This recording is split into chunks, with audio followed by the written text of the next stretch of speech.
ब्रेकनंतर बातमी रायगडमधून। रायगडच्या पेणमध्ये भोगावती नदीत एक बॉम्ब सदृश्य वस्तू आढळली आहे। स्थानिक पोलिसांसोबत बॉम्ब शोधक पथकाकडून या ठिकाणी तपासणी करण्यात आली, मात्र ज्या कांड्या आढळल्या होत्या त्या डमी असल्याचं पोलिसांकडून स्पष्ट करण्यात आलेलं आहे।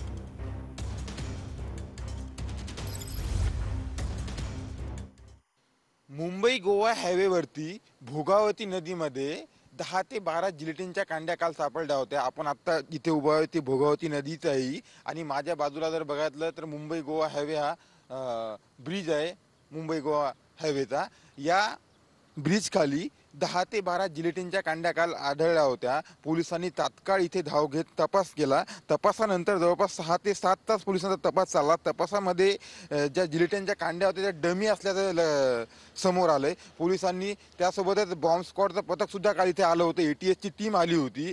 पोलिसांनी धाव घेऊन सगळे जे प्रकरण आहे त्या प्रकरणाचा सखोल तपास केला आणि वातावरण जर बघायला गेलं तर आजूबाजूला सुद्धा मोठ्या प्रमाणात भीतीचं वातावरण निर्माण झालं होतं।